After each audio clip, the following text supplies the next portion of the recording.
오케이. 자, 안녕하세요, 여러분. 예, 반갑습니다. 자, 오늘은 이제 지난주, 그러니까 바로 엊그제였죠. 이제 주일 예배가 우리 부활절을 기념하는 예배였잖아요. 그래서 이제 부활에 관한 이야기를 좀 이어가려고 합니다. 성경 안에는 죽었다가 살아난 사람이 몇 있죠. 뭐 구약 시대에도 몇 명 있었죠. 예를 들면은 선지자가 가서 이제 아들을 잃어버린 엄마를 찾아가서 자, 내가 이렇게 한다. 그래서 아들 위에 뭐 엎어져 가지고 생기를 불어넣은 케이스도 있고 또 신약 들어와서는 예수님이 몇 명 또 세우셨잖아요. 그 중에 제일 유명한 사람은 아마 나사로일 텐데 오늘은 나사로 말고 어, 어린아이, 여자아이에 관한 이야기를 하도록 하겠습니다. 내용은 좀 길지만 성경 구절을 안 읽고 넘어갈 수는 없어서 제가 또박또박 한번 읽어보도록 할게요. 네. 마가복음 5장 21절부터 43절까지 굉장히 깁니다. 그래서 중간중간 제가 건너뛰면서 읽도록 할게요. 22절부터 제가 읽겠습니다. 회당장 가운데서 야이로라고 하는 사람이 찾아와서 예수를 뵙고 그 발 아래 엎드려서 간곡히 청하였다. 내 어린 딸이 죽게 되었습니다. 오셔서 그 아이에게 손을 얹어 고쳐주시고 살려주십시오. 그래서 예수께서 그와 함께 가셨다. 큰 무리가 뒤따라오면서 예수를 밀어댔다. 그런데 12해 동안 혈루증을 알아온 여자가 있었다. 여러 의사에게 보이면서 고생도 많이 하고 재산도 다 없앴으나 아무 효율력이 없었고 상태는 더 악화되었다. 이 여자가 예수의 소문을 듣고서 뒤에서 무리 가운데로 끼어 들어와서는 예수의 옷에 손을 대었다. 건너뛰고 그래서 곧 출혈의 근원이 마르니 그 여자는 몸이 나은 것을 느꼈다. 예수께서는 곧 자기에게서 능력이 나간 것을 몸으로 느끼시고 무리 가운데서 돌아서서 누가 내 옷에 손을 대었느냐 하고 물으셨다. 2절 건너입니다. 그 여자는 자기에게 일어난 일을 알므로 두려워 떨면서 예수께로 나아가 엎드려서 사실대로 말하였다. 그러자 예수께서 그 여자에게 말씀하셨다. 딸아, 너의 믿음이 너를 구원하였다. 안심하고 가거라. 그리고 이 병에서 벗어나서 건강하여라. 예수께서 말씀을 계속하고 계시는데 회당장의 집에서 사람들이 와서 회당장에게 말하였다. 따님이 죽었습니다. 이제 선생님을 더 괴롭혀서 무엇하겠습니까? 예수께서 이 말을 곁에서 들으시고서 회당장에게 말씀하셨다. 두려워하지 말고 믿기만 하여라. 40절. 그들은 예수를 비웃었다. 그러나 예수께서는 그들을 다 내보내신 뒤에 아이의 부모와 일행을 데리고 아이가 있는 곳으로 들어가셨다. 그리고 아이의 손을 잡으시고 말씀하셨다. 달리다 쿰. 이를 번역하면 소녀야, 내가 너에게 말한다. 일어나거라 하는 말이다. 그러자 소녀는 곧 일어나서 걸어 다녔다. 소녀의 나이는 12살이었다. 사람들은 크게 놀랐다. 예수께서 이 일을 아무에게도 알리지 말라고 그들에게 엄하게 명하시고 소녀에게 먹을 것을 주라고 말씀하셨다. 네.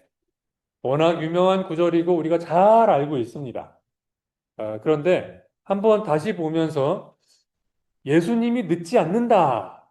라는 이야기를 좀 해보고 싶어요. 예수님은 어떤 약속에도 늦지 않으신다. 왜냐하면 그분이 도착한 시간에 비로소 시간이 시작되기 때문인 거죠. 무슨 얘기인지 한번 보도록 합니다. 오늘 제가 준비한 말씀의 제목은 야이로의 조급함, 예수님의 느긋함. 이야기는 세 개를 담고 있는데요. 하나는 시간에 관한 이야기고요.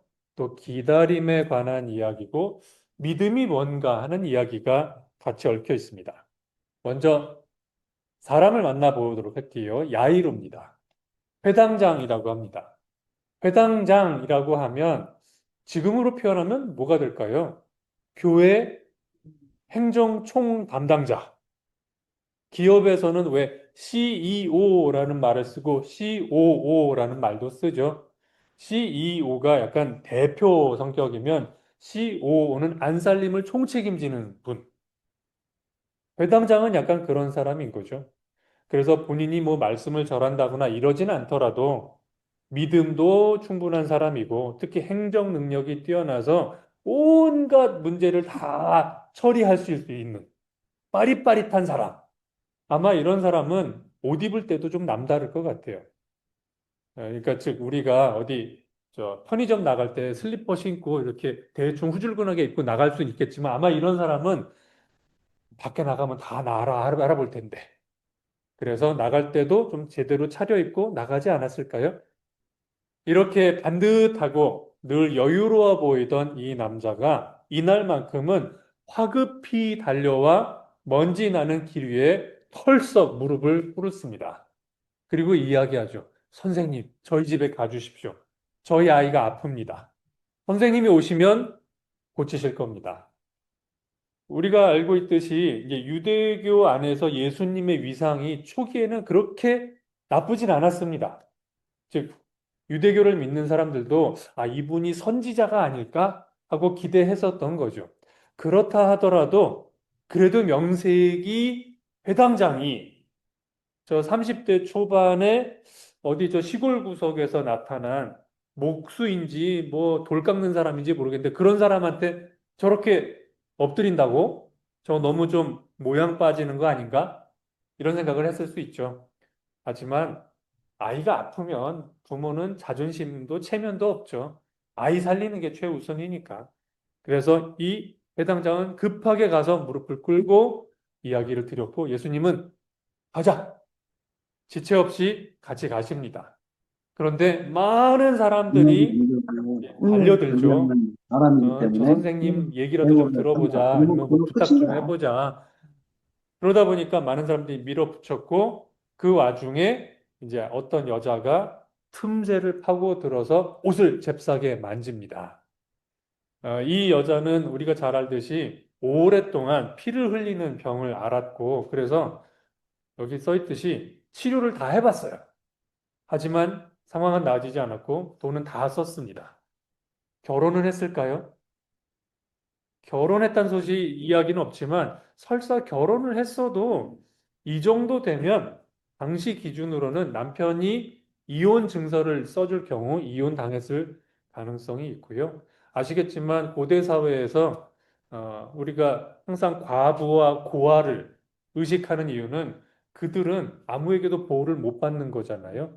이혼 당했다면 아마 생활이 비참했을 겁니다. 행색도 좀 남루했고 그리고 가까이 간 사람은 아 이게 무슨 냄새야 이거? 어쩌면 피가 묻은 옷에서 냄새가 났을 수도 있겠죠. 하지만 이 여자도 워낙 다급했던지라 그런 거 생각할 틈도 없었습니다. 그날은 무작정 달려가서 만졌습니다. 그런데 갑자기 예수님이 딱 길에서 멈추신 거죠. 그리고 몸을 돌려서 누가 내 옷을 만졌어? 라고 이제 물어보십니다. 우리 다 알듯이 제자들이 아니 이렇게 사람이 많은데 누가 옷을 만졌다? 이게 무슨 질문이 말이 됩니까? 지금 다 만졌어요. 다, 다. 아, 그런데 아니야. 이건 특별하게 누가 만졌어. 왜냐하면 능력이 빠져나갔기 때문입니다. 그래서 그 여자를 이제 나오게 하죠. 사실은 누구냐라고 했을 때 이 여자가 알아서 나오죠. 왜냐하면 자기 몸의 변화를 느꼈기 때문에 이게 기쁜 일이기도 하지만 너무 감당할 수 없는 큰 일이라 두려움을 느끼고 나와서 엎드립니다. 그리고 접니다.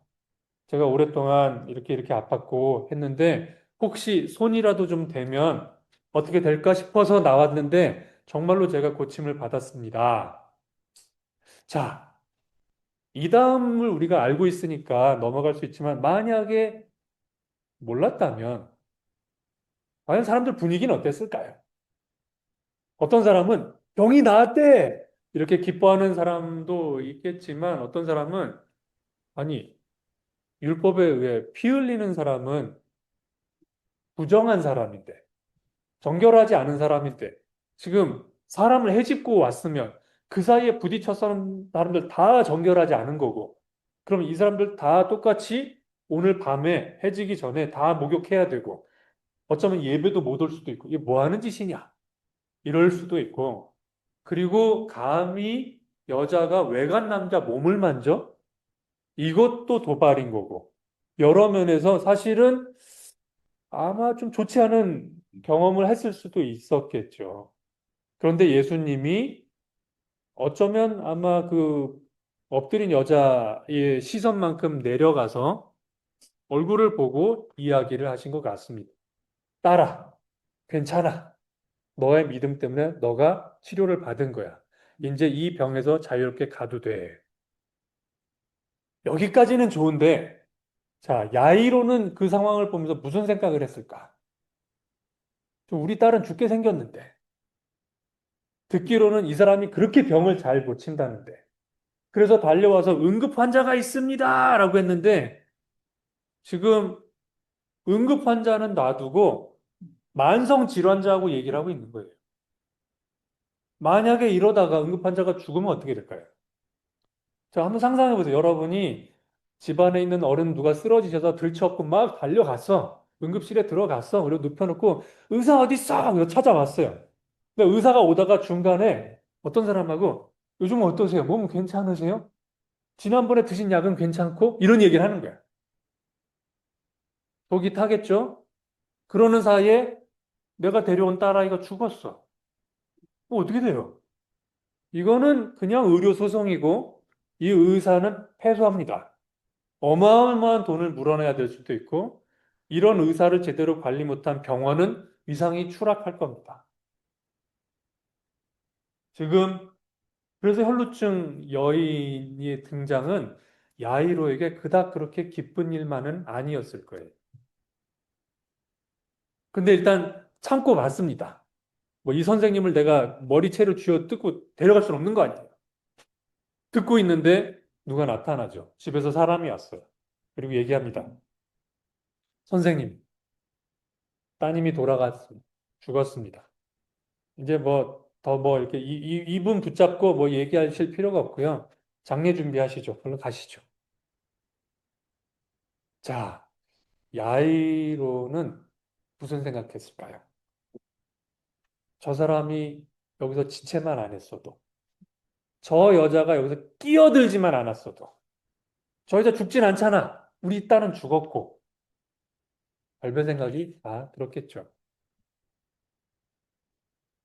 예수님은 멈춰서서 이런 야이로의 마음을 모르는 바 아니시지만 굳이 그 여자하고 대화를 하십니다. 그리고 이 이야기를 하시죠. 딸아, 너의 믿음이 너를 구원하였다. 평안히 가거라. 여기서 딸은 뭐 우리가 아는 것처럼 아버지와 아들의 또는 아버지와 딸의 개념은 아니겠죠. 아마 친근함을 표현한 말 아닐까요? 우리도 가끔 그렇게 하죠. 식당 가서 이모님 그러잖아요. 그래서 외국인들이 가끔 놀라죠. 이모야? 아, 우리 친이모 아니야. 오, 근데 왜 이모라고 불러? 그러면 아, 우린 친근한 사람한테 이모님 그러고 나이 드신 분한테 어머님 그러는 거야. 그래서 되게 신기해 하잖아요. 이것도 그런 거죠. 낯선 여인이지만 친근하게 따라. 그리고 너가 왜 구원받았는지 알아? 내 몸에 손을 대서 구원받은 게 아니고 내 몸에 손을 대면 너가 치료될 거라는 그 믿음 때문에 구원받은 거야. 그러니 이제 돌아가도 괜찮아. 나하고 다시 못 만나더라도 너의 믿음은 너가 가져가기 때문에 오늘 이후에도 이 병으로부터 넌 자유로울 거야. 그래서 평안히 가도 된다. 사실 이 여자는 몸만 나으면 됐어요. 그게 유일한 바람이야. 그런데 몸만 나은 게 아니라 모든 사람이 보는 가운데 공인됐어요. 이 여자는 이 병으로부터 완전히 자유롭다. 즉, 사회적으로도 복권이 된 셈입니다. 그리고 그 전까지는 피 흘리는 이상한 여자, 부정한 여자였는데 이 랍비가 딸이라고 부를 정도로 이제 친근한 사람이 됨으로써 예수님은 이 여인을 보증해 준 거고 또 이 여인이 예수님의 능력을 증거하는 사람이 되는 거죠. 나를 고친 사람이 나를 딸이라고 이렇게 친근하게 불러줬는데 과연 이 여인이 그다음부터 모르는 사람 척 했겠습니까? 예수님 따라다니고 제가 뭘 해드릴 게 없을까요? 제가 가진 돈은 없지만 일은 잘합니다. 뭐 이러지 않았을까요? 즉 사람이, 즉, 이 여인이 몸만 치유받은 게 아니라 이제 마음도 치유받은 거죠.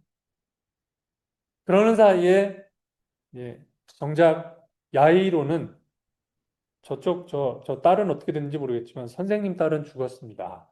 이 이야기를 들었습니다. 그런데 여기서 예수님이 똑같은 얘기를 하십니다. 믿어라.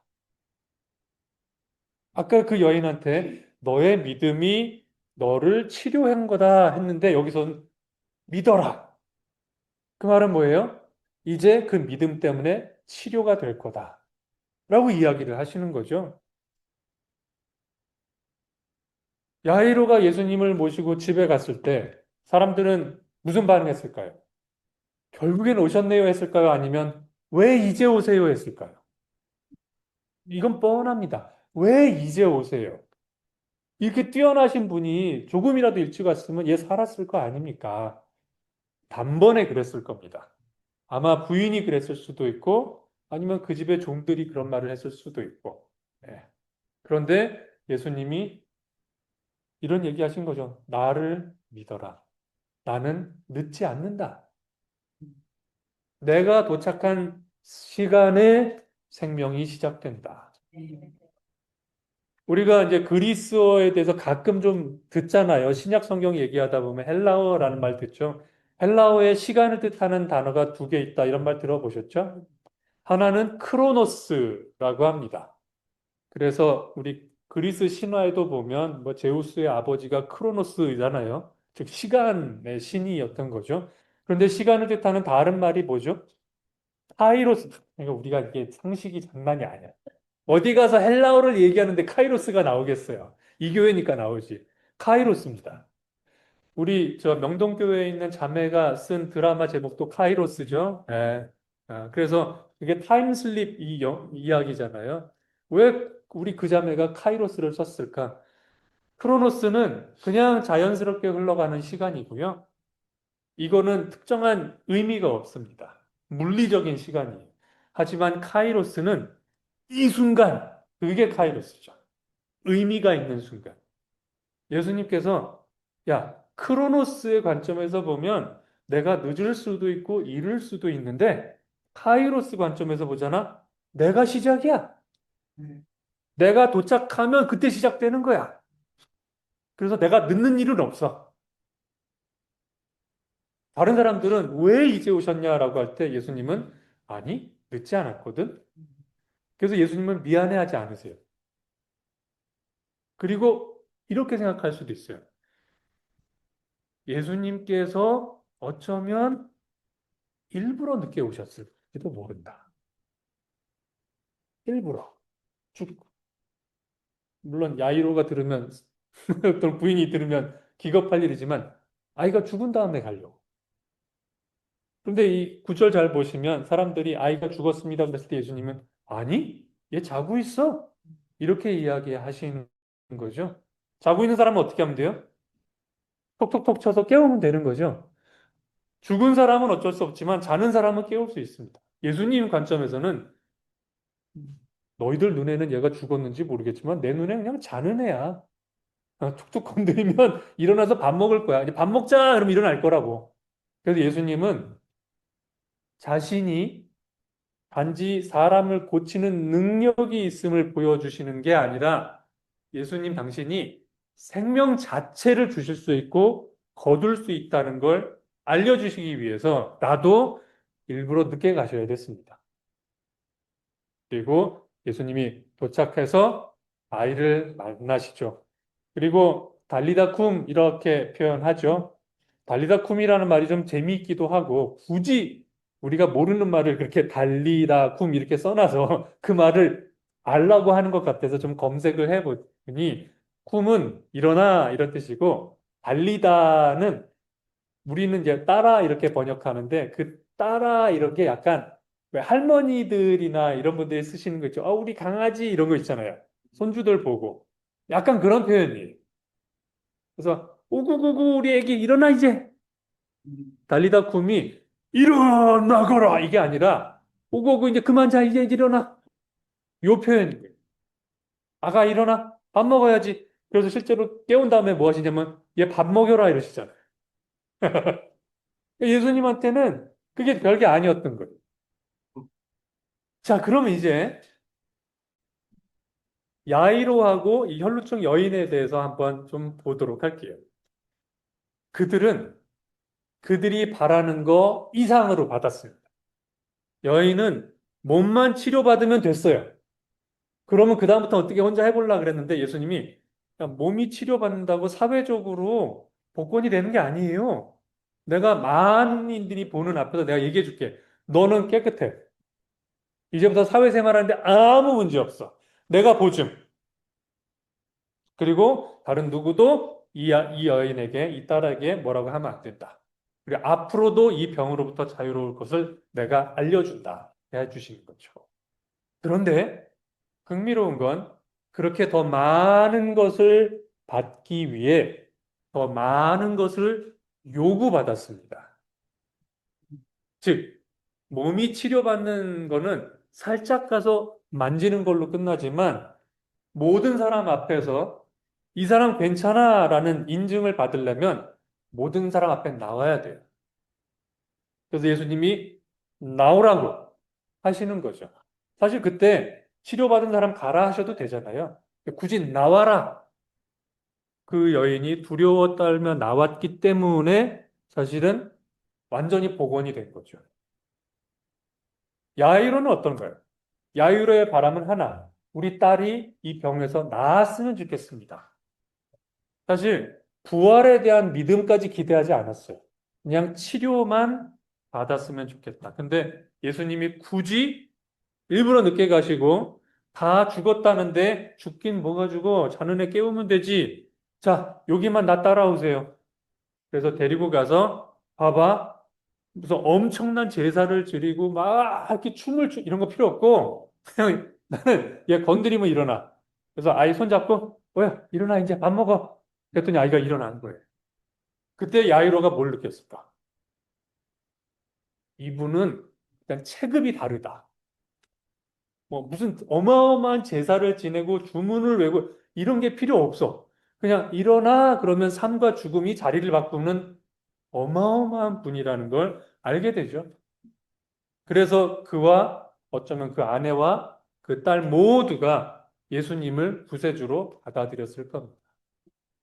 그러면 그걸 위해서 야이로가 했어야 되는 건 뭐냐면 선생님, 딸이 죽었으니 이제 그분 그만 건드리시고 얼른 와서 장례 준비하세요 했을 때 예수님이 야이로를 보고 얘기하죠.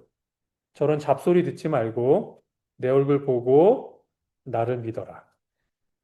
절망의 순간에 과연 내가 일부러 늑장 부리고 있는 것 같은 이 사람을 믿을 것인가? 아니면 됐어요. 제가 가질 때 빨리 가시든가. 에이 하고 돌아가서 장례를 치를 것인가. 그 기로의 순간에 야이로가 결정한 건 선생님 가시죠. 제가 모시겠습니다. 사람들이 필요 없다니까요 할 때도 이분이 괜찮대잖아. 그럼 가는 거야. 그리고 모시고 가죠.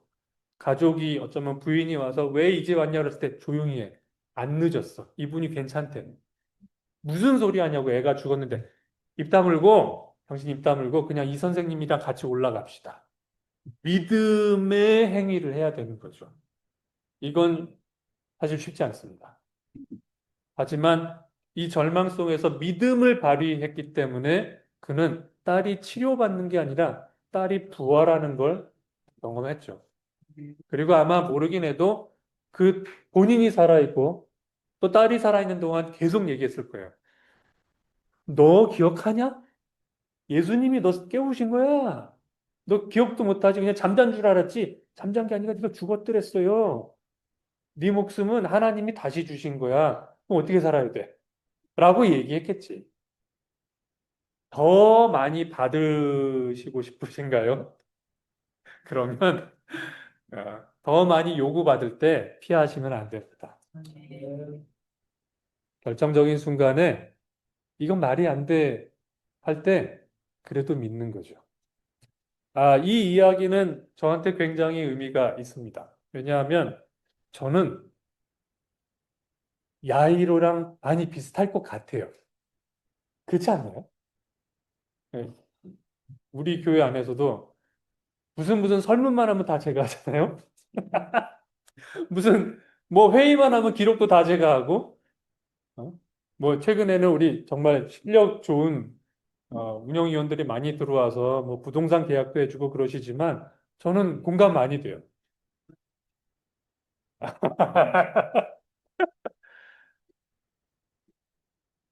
갖가지 행정 업무를 처리하고 어느 문서가 어디에 있고 그걸 다 기억하고 그러면서 평소에 옷도 잘 차려입고 또박 이렇게 바로 서 있고 짝다리도 안 짚고 이렇게 살아가고 있는 저에게 있어서 최대의 약점은 뭐냐면 합리적인 신앙이에요. 제 약점은 일찍 왔으면 구원받을 거다. 이게 제 머릿속에 아주 뿌리 깊어요. 그래서 제가 좋아하는 농담 하나 있습니다. 얘기해 드려볼게요. 어느 신앙을 가진 사람이 집에 있는데 라디오에서 일기예보가 나옵니다. 폭우가 어마어마하게 쏟아졌고 상류는 이미 물이 넘치기 시작해서 하류 쪽은 불과 몇 시간 안에 다 잠길 거다. 이 사람이 이제 강하류에 살고 있었던 거죠. 그런데 기도를 해요. 하나님, 저는 죽지 않게 해주십시오. 이 홍수에서 저를 구원해 주십시오. 근데 물이 차들어오니까 이제 지붕으로 올라간 거예요.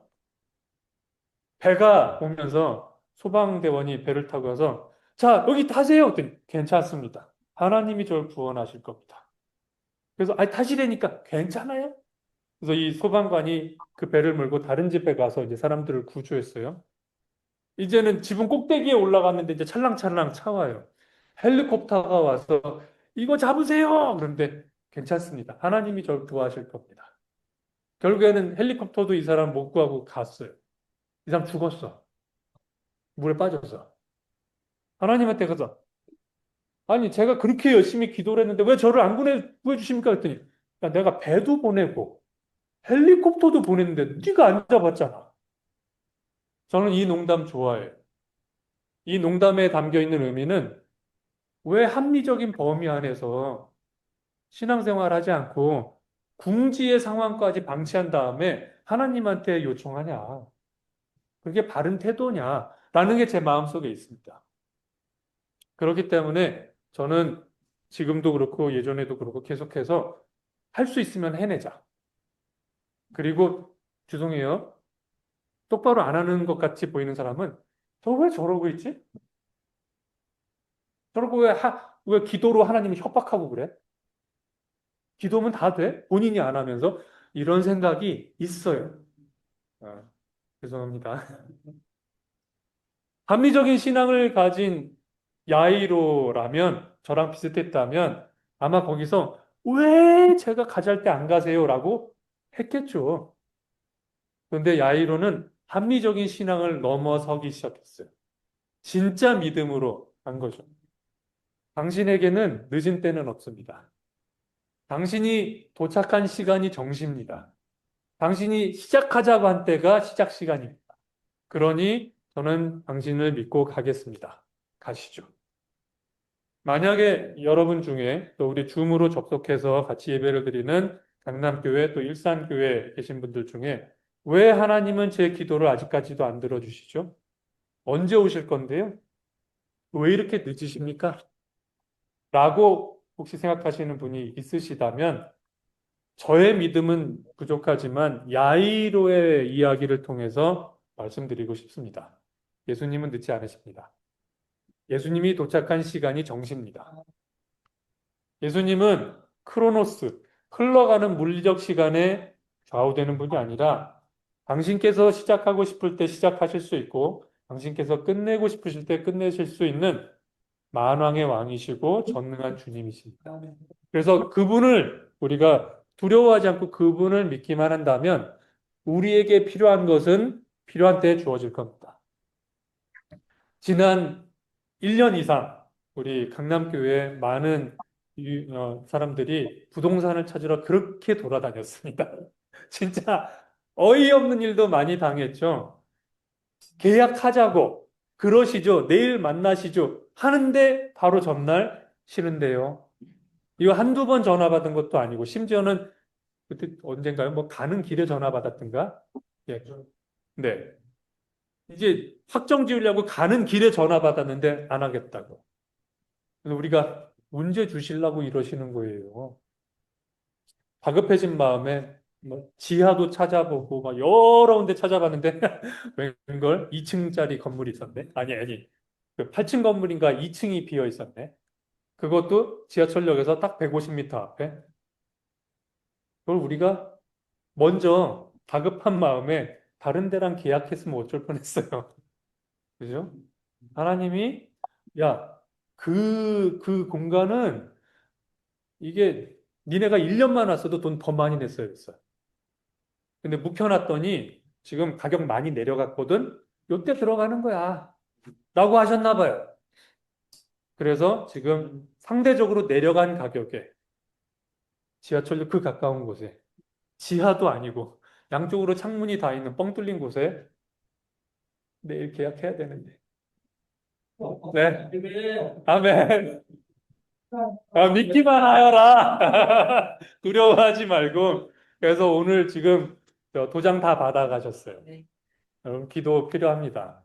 근데 하나님께서 주고 싶으실 때 우리한테 딱 맞는 그 시점에 주실 겁니다. 오케이. 10페이지 다 끝났네. 그래서 야이로의 이야기를 통해서 저는 여러분께도 말씀드리지만 저 자신에게도 이야기하고 있습니다. 합리적인 범위, 합리적인 신앙을 넘어설 때가 있다. 네. 합리적인 게 잘못된 거 아닙니다. 하지만 우리 하나님 또 예수님이 예를 들어 예수님이 부활하신 게 어떻게 합리적일 수 있을까요?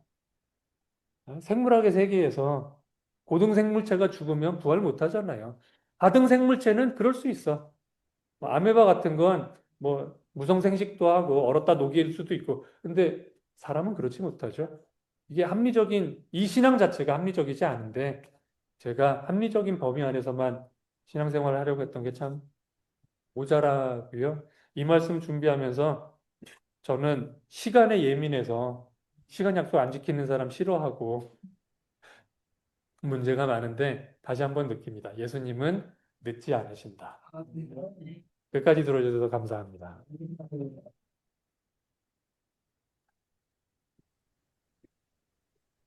네, 안녕하세요.